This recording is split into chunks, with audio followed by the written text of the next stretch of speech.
Good evening and Happy New Year. I'm calling to order the Clinton Board of Selectmen meeting for Wednesday, January 6th. First order of business is public comment. Any public comment? Mr. Swan?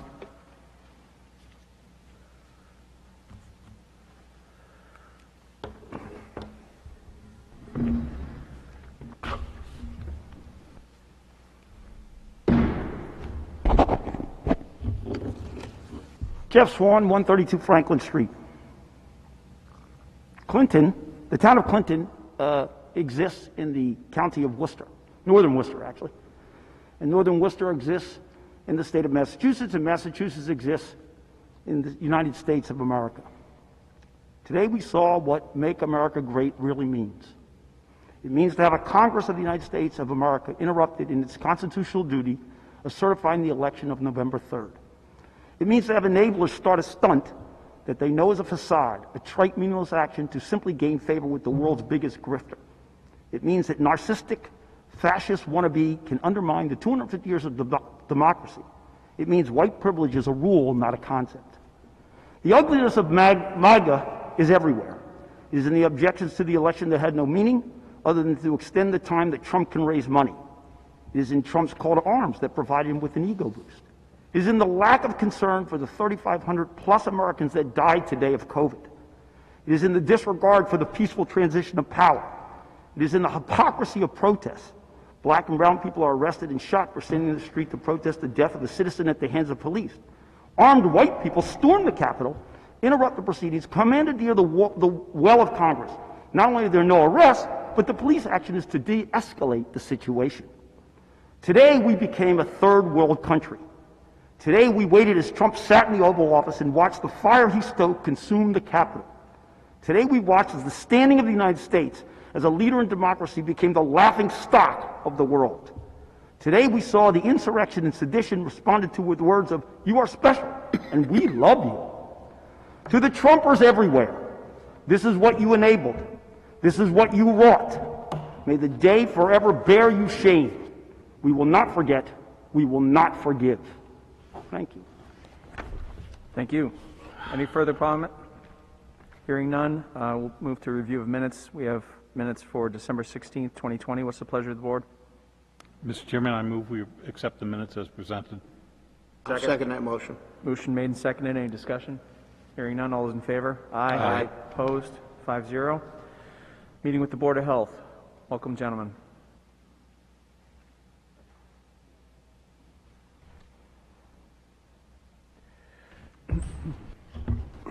Evening, gentlemen. Just here to give you a quick update on where we stand right now. Tom will give you our current numbers. All right, it's not good. Last week we ended up with 107 new cases, and the case count as of now is the total we had 950, but we're monitoring right now 141 people in Clinton who are active, and we got 809 off. So far this week, we've picked up 56 since Sunday, and the nurse, our part-time nurse, is doing the best she can, and she's got some help now on tracing, but it's a process. So where that leaves us now, last week our percent positivity rate was 12.8%. With that 107 cases, obviously we're going to go up. So we met with the superintendent of schools and the chairman of the school committee on Monday, and we came to an agreement that until we get under 10%, we're not going to allow any more kids back into the school. It's just not safe right now.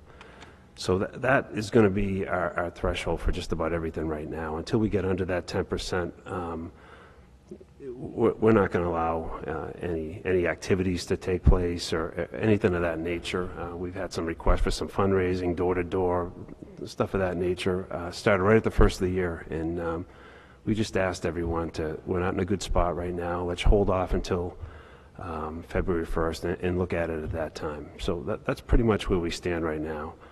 But as far as good news, a vaccine has arrived for our region. we're in with that Massachusetts Public Health Network, the 11 towns. So we've got, was it 800 doses, Tom? Well, yeah, for the whole, For the first responders.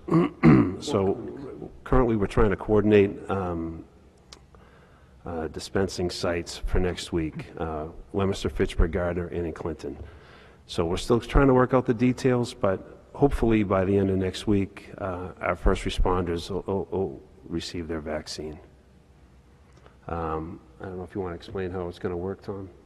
well, there's a site that hopefully by tomorrow it'll be up and running, notify the police and the fire station that their members can log on and get a time. The time is going to be every 10 minutes, 5 people will be able to get a shot, starting like at 9 o'clock, and hopefully it will go from like 9 to 1, be 120 doses, but that should cover all of our call firefighters, dispatchers, police officers, and the fire department. So once that goes online, they'll click on Clinton site, and they'll be able to pick one of the times that are available, and we should get everybody involved. And if they need to go to another site, they'll be able to click on that and get a time. But everything, then they log in everything, their email, their where they're working, police, fire, and so we'll just get a run out on the day, and just, it's all going to be appointment only. So it should work out. Great. I don't know if you have any questions. Any questions from the board? Yes, I do have a question. So I know I had asked previously about cluster information as it pertained to households in Clinton, and I understand that the resources are strained right now. I know the state tracks that data, and I think that it would be pertinent to public concerns that we have that information as to how many households in the town of Clinton have been impacted by COVID. I know this last week that there were a couple households that had several cases within it, and I think it just kind of helps to provide a little bit of insight for people to kind of understand what's going on, versus right now we're looking at it as a total, the total cases, as like you had just mentioned, it's like the big picture. But how many households were impacted? Well, it changes every day. We're putting people on and taking people off. Correct. People in different households might come off quarantine while some of the kids are still on. They test positive at different times. So, I mean, that's probably something you could do, but I don't see where that's pertinent to I mean, we're just looking at numbers, and that's what every town in the state is going by, just the amount of cases, and that's what they're using. I see where you're going with this, but it's an added task. Right now, we're tracking 140 people that are positive, plus their contacts, plus trying to set up a clinic for vaccines. It's just something that I don't see. I just don't see the need for it right now. We're at a point where we can't even keep up. So I know the board had mentioned in the past that whatever resources the Board of Health needed, is there anything that you would need to help alleviate that? Is there anything more that we can do to help you from, Well, we've got a part-time nurse that we've hired to help get us through this peak. We've had some volunteer nurses who are retired have requested to help. Problem we have is we have a nurse's office with one desk that is a small room, and to try to keep people 6 feet apart, it's just not possible down there.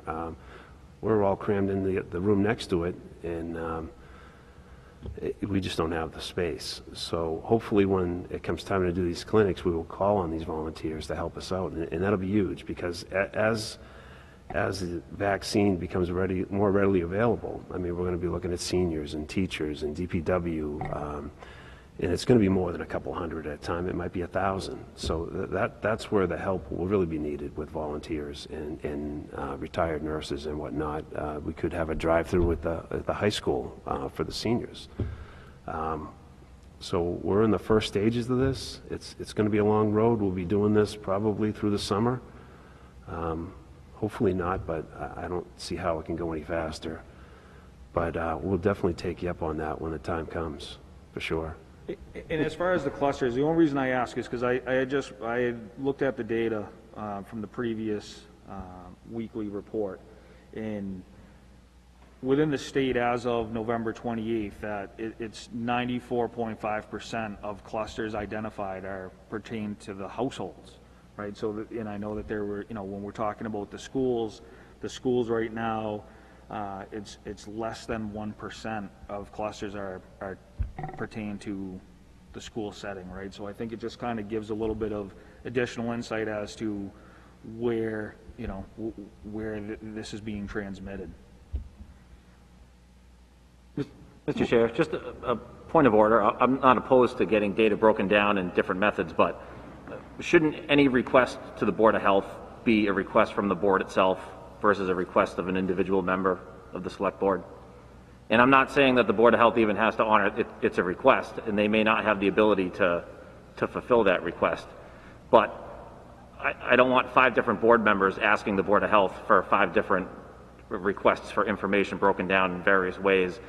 If we do feel that we need, if we do feel that we want the data, I think that Selectmen should discuss it and vote on it and make a motion to formally request that information.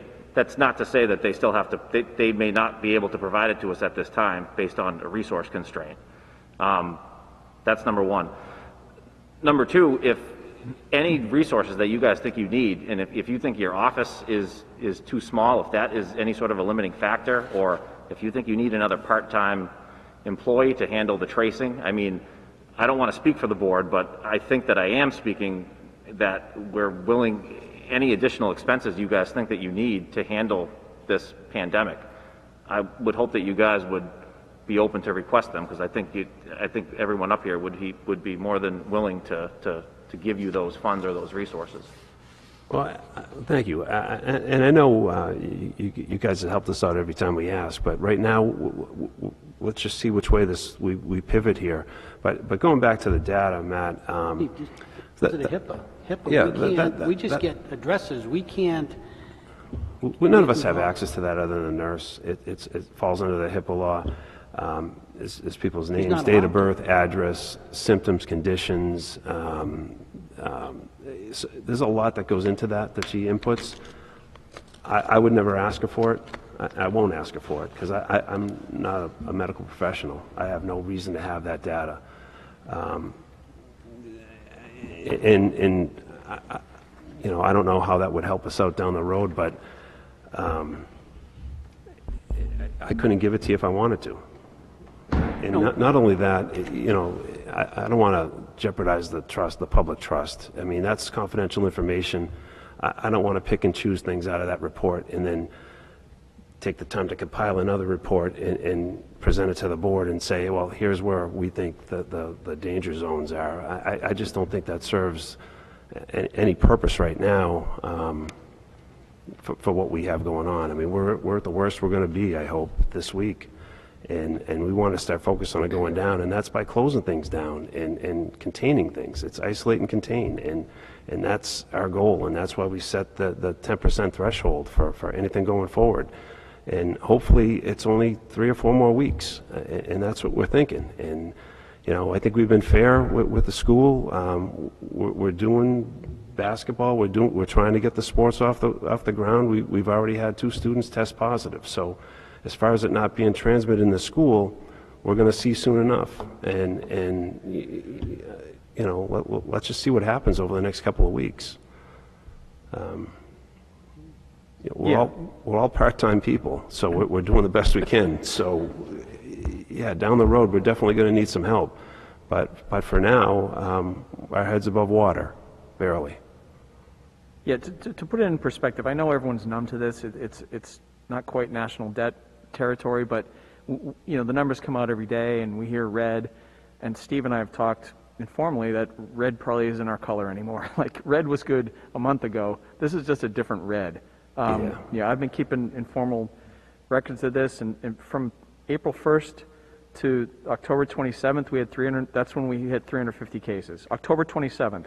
In the past month, we had 353. We're averaging more than 12 cases a day. And if you take everything up until the past month, including the spring when it was bad, we average about 2 cases a day. We logged in 28 today, so. It's just ravaging us. And I know we're all doing the best. I just ask that we keep doing our best. I mean, there's a light at the end of the tunnel, but as Steve said before, it's a long tunnel. It's going to take time. And we're in the winter. I know we all want to be together. It's spreading very quickly now. And I'm not sure what else we can say. It's hitting everybody. We're not alone here, but these numbers are staggering. And I've run out of ways to get people. We're all in this together. It's just I don't know what else to say. It's every day we're breaking some kind of record. It's like we're just shooting through these things like I've never seen. So please hang in there. I know we're all tired. If you guys need anything, let us know. I know you guys are especially tired, but we have to keep doing the best we can. And hopefully the spring will come soon. It'll be a mild winter, and we'll get out of this. It's just not good right now.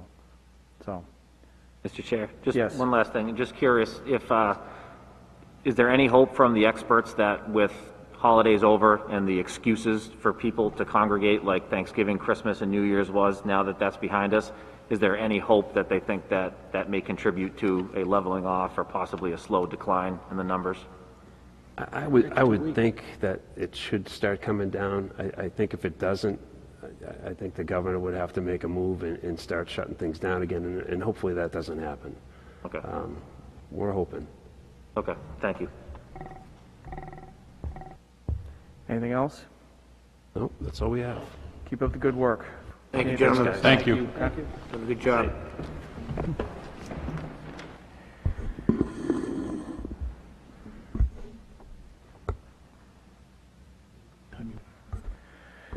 There's no administrative business tonight. Old and new business. Town credit card use policy. The town administrator is proposing adoption of a policy for a town credit card use and application for an account. Mr. Ward? Thank you, Mr. Chair. Just putting this forward to the board, we've been working on a set of financial policies with the Department of Revenue for quite some time. Again, with COVID really kind of slowed us down, they were hoping to have something this spring.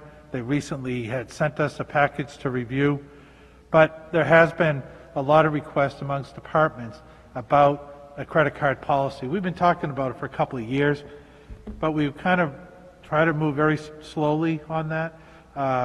We have a lot of vendors' accounts that we use. There are, with Life, there are getting our vendors where you can't get a bill. You have to do it online. And a lot of times we ask departments to get reimbursed, but sometimes it's a substantial amount of money. So our auditor had concerns in the past, but many towns are going to this now. So we talked to DOR and they said, yeah, it's part of the policies, we can put that in place. I pulled out this section only because I know there has been departments, I've talked with the chair recently, departments that have year-end renewals and different licensing they need to do, and it's becoming thousands of dollars that they're kind of taking the burden on to pay and get reimbursed. So if the board is open to it, I thought we could pull out this policy to adopt, and talking with the treasurer in order to apply for a credit card, that the governing board would need to have a vote to approve, and those minutes would have to be sent to the bank in order for them to approve any transaction for, not transaction, but any application for a card. So with that, I asked the chair to put it on the agenda to at least say, are you interested in adopting a policy? And if so, would you be in approval of us applying for a credit card? Now, it would be very strict that it would be in the possession of the treasurer and the accountant, that all purchases would have to be pre-approved, and the bill would come to them so that they could then review the request with the bill to make sure that that was purchased, make sure it's paid on time so we're not gaining interest over time, and to make sure that it's, everything is kept with checks and balances.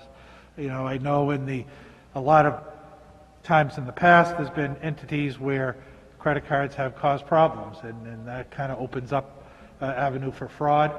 And I know some departments that get grants had expressed kind of a concern too, because that's the first thing any of their grant auditors come in, they ask about. Do you have a credit card? You know, do you allow this in your organization? Do you have a policy to internal controls to try to guard against it? So if we are going to do it, we want to make sure that there's strict policies in place, and then going forward over time, we can monitor how it's working. But at least I think we're at a point of willing to at least try it, to give it a try. So, Any questions? I just said one. So we're talking about just physically one credit card, or is it one account and multiple credit cards that different like directors would?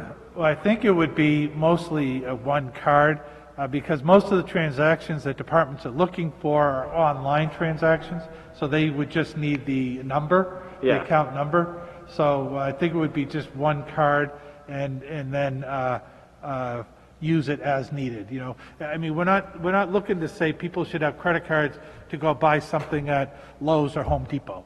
You know, there's most vendors will, with the municipality, will extend us credit and invoice us. So they're just sometimes, even on our end, when we do our web renewals or email renewals, or like I said, the fire department with license renewals, it gets to the point it all has to be done online through a credit card, so they won't bill. But most other purchases can be done with a company that will say, yep, make an order, we'll send you a bill, knowing that you're a town, knowing that you're going to pay it. They know where to find us, we're not going anywhere. So 9 times out of 10, we would still ask departments to go through that normal process of invoicing, because then we have a better tracking of that. And there are departments that do have charge cards with the large box stores, so that will probably still stay in place. So this would be a bank credit card, and we would have probably one card that the treasurer or the accountant would oversee, and then the departments would get authorized for the account number to use it for X purchase on X date. And then we know that when the bill comes in, we have a record that that was authorized. And if there's an unauthorized purchase, then we can flag it right away. So the treasurer and the accountant will keep track of this. Right. So the purpose is just to facilitate purchases, smaller purchases. I think we have it under $3,000 is what's in here. Right, which the limit was $3,000, but for somebody using their personal credit card, if they have to spend $2,000 or $3,000 on their personal credit card and then wait for the warrant process to submit the bill, to get their pay, it could be a month for them to get their money back, and they're putting these thousands of dollars on their credit card. So, so the amount I think the DOR was suggesting was $3,000 to get started, and then as we go forward and monitor the use, you know, maybe it's something we can ask the board to up the limit from there. So, or if you needed to feel that the limit should be more, you could do that now in adopting this policy. But through the DOR's draft financial document that they gave us, that's the number they had in there. So, but we can make that whatever we want. So. Okay. Yeah. I mean, it's pretty common in private sector departments have credit cards for smaller purchases for things like this. So I personally don't have a problem with it. Any other questions, Matt? Yeah, I do. So one, just making sure that the 3,000 would be sufficient, so as it's monitored, if it needs to be increased, then that would obviously... Exactly, that's a good point. I think it would be good maybe to get started, or if you wanted to try 5, we could do that, but definitely it could be monitored, and then if we're running into problems where multiple departments within a month are using it, because the hope is once they use it, it'll get paid off at the soonest warrant thereafter, and then that limit is still available for the next purchase. So, but if we get months where everyone's asking for it and we're running up against the limit, we can come back to the board and ask for consideration at that point. Yeah. Perfect. And then would this end the personal use of credit card? Ending people being reimbursed on their personal credit cards? Would that basically cease to? That would be our hope, exactly. Yep, that they wouldn't use their personal credit card, because there shouldn't be any need to, because they already have charge cards, they have invoicing, and if they're in lieu of their personal cards, they use this card, they shouldn't have any use to use their personal cards exactly. Perfect. You're right. And then the last piece would just be that, working with directors, so if they need to learn how to set up a vendor account, an account with a certain vendor would be key, because I know at one point at Fuller Field, we had a Net 30 account set up with Home Depot, which avoided that whole interest and all that because of the Exactly. timing of the warrant. Yep. So, thank you. No, thank you. Anything else? Mr. Chairman, the only thing I want to contribute to the conversation is running a much smaller business and enterprise than the town of Clinton. I think $3,000, a $3,000 credit limit is pretty low. And unless there was objection, I'd propose that it be $5,000 and see how it goes from there. Do you want to make a motion? Mr. Chairman, I make a motion that we approve the town credit card use policy presented in our agenda and set the proposed credit limit at $5,000. I'll second that motion. Motion made and seconded. Any discussion? Hearing none, all is in favor? Aye. Opposed? 5-0. Thank you. Thank you, thank Mr. you. Ward, for putting that together. Next up is an update on the police chief appointment process. Okay, Mr. Chair, I just wanted to give a brief overview to the board as to what to expect. This week, the police chief, Mark Levenger, has officially retired. I did ask if he would stay on in an interim basis, and he was happy to do that, to help out until we get through this next step. So as I think maybe just alluded a little bit at a previous meeting, that there's no civil service test for police chief any longer. So we would have to go through a full assessment center where we would hire a consulting company. They would run through a testing process which is approved by civil service. They then create a report that goes to civil service. We don't get a copy of it. Then civil service will generate a list based on that process. However, the town would have to be the one to hire that company. So with this appointment, based on my personal situation, I know through a previous vote of the board that department head hires were for the town administrator, but based on personal situation I have, I'm going to ask that this process go back to the Board of Selectmen for this hire. I do have names of 4 kind of the more known companies that do assessment centers in Massachusetts. So I was soliciting proposals from those 4 and bringing it to the board for the board to review and to make the choice of what company to use. Again, just so from the beginning that it's the board making that decision. Once that company is hired, they then will handle the process from there, where they'll notify the candidates. They then have to sign up if they're interested. They then would come forward, whatever their date was for their interview. They run through scenarios. They do, I think, a writing sample, other things that they're required to do. And then until we get that notification back from civil service, it's really in their hands. And then I'll just, be the vessel to kind of forward that information on to the Board of Selectmen at that point. So right now, the agreement that I had initially asked for, which we've done in the past, was to do a promotional, departmental promotional position, which we've done for sergeant and lieutenant. And this is the first time in decades that we've had to do chief, but just based on that past experience that we've asked civil service for a declaration agreement in order to do a promotional appointment for police chief. So with that, I'll kind of hand it over to the board, and hopefully within the next meeting or so, there should be proposals from these companies, and hopefully we'll get all 4, but at least we've solicited 4 and see what the price would be. So I think there needs to be a minimum of 4 candidates that would sign up to go through the process. If you're doing it just a promotional and limiting it to a certain rank. Otherwise, if you don't have 4, you would have to open up to the whole department, and anybody on staff can put in for to be considered. So. As a point of clarification, it's my understanding that when we get the list back from civil service, we're obligated to take the top choice unless we have strong Right, exactly. So objections. when the list comes back, civil service will do a ranking of those lists, of those candidates, and the appointment would then be based on starting at number one and going down.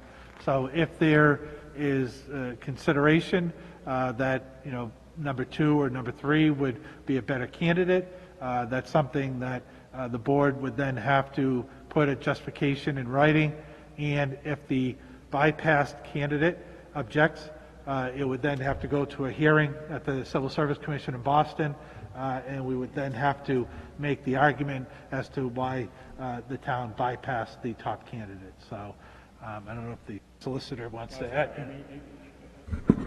The chair's question was, I mean, the board does not have to pick the number one candidate, but if the board doesn't do that, there's, like the town administrator just said, there's got to be a rationale for it, and then that number one applicant, if he or she is bypassed, has the right to appeal that, and then we'd have to defend the board's actions. Are there any questions from the board? We're okay going promotional? Terrific. So next meeting, hopefully we'll have some options to pick from, and we'll go from there. That's the hope, that we'll have the next meeting, we'll have some proposals to consider. Great. Moving on, facilities director search update. If you wanted. You want to take that? Sure. We're talking to people this week. We're going to have them in. The human resources director did some phone screenings, and a couple candidates didn't pass the test, and a couple candidates dropped out. So I think we've got a good short list to work with, and hopefully we can get some good candidates out of that. If not, we can, we'll have to just reassess. But I think the Matt can help me out here, but I think we all agreed on a good list of, I don't know, was 7 or 8, and I think that, what do we got, 3 or 4 left? Are, yeah, they're all on everybody's list, so. Good? Mr. Chairman, Yes. just under old business, Yep. I just wanted to ask if we have any feedback from the final hectic minutes of the legislature. Did any of our 4 home rule petitions make the grade, or were they just too busy? The only, I'm sorry, Mr. Chair, excuse me, the only one that we have heard from is that the Conservation Commission legislation did get past the House and Senate. It's still pending before the governor, so it hasn't been signed. We haven't got any notification that any of the other ones had made it through at this point. I'm not sure when the session actually ends, or if it's I think it ended, if it didn't it? started I up. think they I don't know extended when the swearing deadline in and of ended the new it, yeah. legislature is, but that's the only one that I've been notified by Senator Chandler's office about the Conservation Commission one. Well, that one was like another year older than the Yeah, other that was 4. from the previous Right. town meeting, They've exactly. only had that for a year and a half. a long con. These 4 they've had for 6 months, and they found the time to make sure they got their raises and decide to change the state flag and the state shield and the state motto, and they weren't too busy to do that, and they certainly weren't too busy to throw the public safety officers of the state under the bus as well, but they couldn't do the town's business during those 6 months. So I'm pretty disappointed in the ability of the Massachusetts State Legislature to do their job. If it would help, I'd be happy to draft a letter reasserting our hopes. I don't know what the normal procedure is for things that are in limbo, if they're automatically refiled or if we have to ask for those.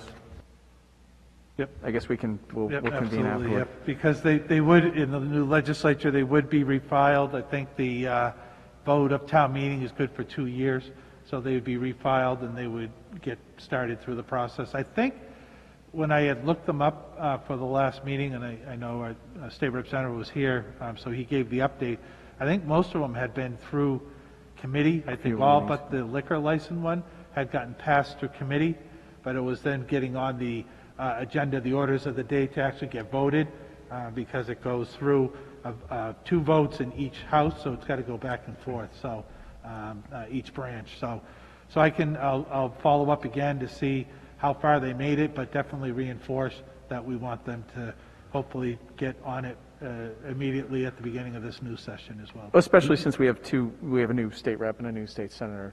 It'd be great to get them off on the right foot. Just for clarification, if it didn't make it through this session and it goes to a new session, doesn't it start all over again?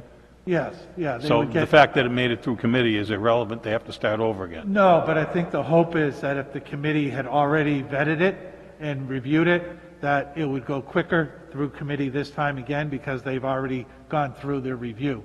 So I think the challenge was more of getting it on the calendar to actually have a vote before the legislature, so. Okay, thank you, Mr. It's a Chairman. new year, we're hopeful. Mr. Chair? Yes. Under old business, can I just follow up? I know the last meeting, Mike, I know we approved to move forward on the west ledge lighting. Do you know what the status of that is? Just a very vocal part of the community. I know they want their lights. I don't know if maybe the weather it's the middle of winter, so maybe that interferes with the construction of the light poles or anything, but do you have any update on that? I'm sorry, I didn't. Since the last meeting, I haven't reached out, but I'll definitely reach out to, I know that the vendor we were using, that the lights were being delivered, and then reach out to National Grid as to a time frame. But Okay. But I'll find out. I haven't done that since the last meeting. So All right, we'll just, could we just make a note for the on the agenda for the next meeting, just for an update on that. And the other thing I just wanted to follow up on quickly, just keep it on the radar.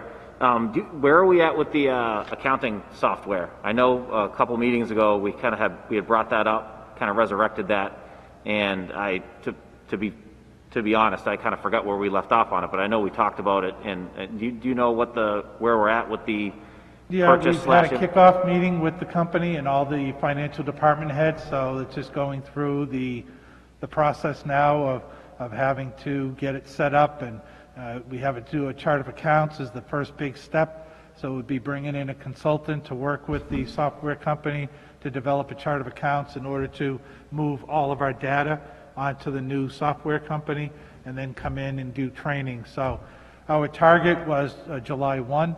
I know based on the learning curve, I think is going to be huge.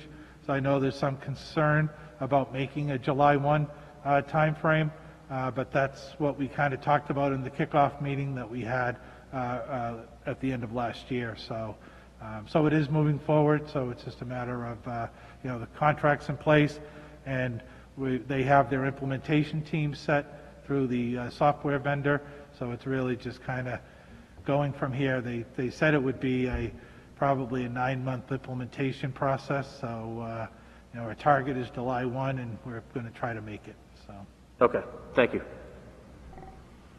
I've actually got one more piece, a last addition. An insurance reserve fund transfer. The town administrator is seeking approval for a reserve fund transfer in the amount of $9,848 for the remainder of premium payment for police and fire accident insurance. That's a pleasure. Mr. Chair, just to add to that, I know it wasn't initially on the agenda. I just found out today that the Finance Committee is meeting next Tuesday, I believe. Tuesday, I think it is. So we're in a position where our appropriation was short for this police and fire accident insurance, and the company is getting to the point of wanting payment ASAP. And I just found out today the Finance Committee says we don't have any money budgeted, so it would have to go to reserve fund transfer, and they're meeting next Tuesday. So I kind of left a copy on everyone's desk here tonight, hoping that the board would take it up for consideration tonight so I could bring it to Finance Committee next week, and then we could process payment for to get the account up to date. What's the pleasure of the board? Mr. Chairman, I move that we approve the reserve fund transfer in the amount of $9,848 to be transferred to the police and fire insurance account. I'll second that motion. Motion made and seconded. Any discussion? Hearing none, all those in favor? Aye. Aye. Opposed? 5-0. Great, thank you. Any other old and new business? Committee reports? Just to have, sorry, Mr. Chair, just to remind everyone, I have the form here to sign once before we leave, so thank you. Committee reports. Mr. DeVoe. Just a update. So this was 100% my fault. We were supposed to have the evaluation form sent out, and today was supposed to be the deadline. I had missed, there was a revision from our Human Resources Director that she was waiting on approval from me. I totally missed the email, so it sat. I have since reviewed it, and we have come to an agreement on the format for the evaluation form, so I'll stay on top of that, make sure that gets out. I'm wondering if everyone is comfortable with a 1 week, if we said by Wednesday of next week as the due date for the evaluation form to be sent back for review. If not, we can do 2 weeks. That's what we did originally, but I'm just kind of curious if anyone has a problem with having a 1 week turnaround time. 1 week from tonight or 1 week from when we receive it? Fair point. 1 week from when you receive it, but you should receive it tomorrow, and I'll make sure that we get it sent out. But yeah, agreed. Yep. So 1 week from when you receive the form via email. Yes. All right, 1 week. Any other committee reports? The town surplus subcommittee met before. Nothing really at this point, we're just kind of brainstorming some ideas. And I know the Armory had come up, and I know we are exploring the possibility of utilizing that for a community center, but it's all very early.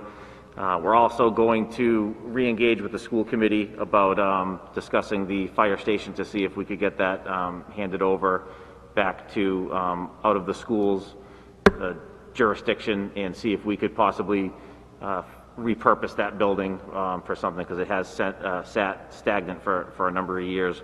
But that's what we discussed at that meeting. Thank you. The Cable Committee will be doing finalist interviews of the Cable Director next week. I think we're down to 4. So hopefully we'll have a report on that soon. I know we're very close on that. We just want to get people in, have them see the setup, and get to know them a little better. So I'll have an update at the next meeting. Any other committee reports? I'd like to close the meeting with some happy news and some sad news. We want to thank Dino Zapantis for his time as Director of the Clinton Emergency Management, what's the A? SEMA, Agency. Okay, SEMA. Dino's been running that organization for a while, and he's stepping aside. So we want to extend our thanks and congratulations on his retirement in that area. Sadly, former town solicitor Jim Gibbons passed away this week after a brief and quiet battle with cancer. In addition to his work for the town as solicitor, he served on the Council of Aging, the Old Home Day Committee, and several others.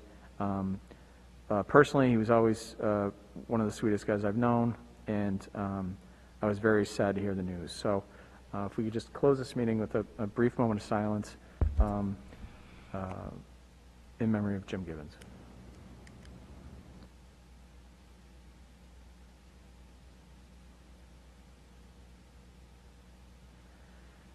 Thank you.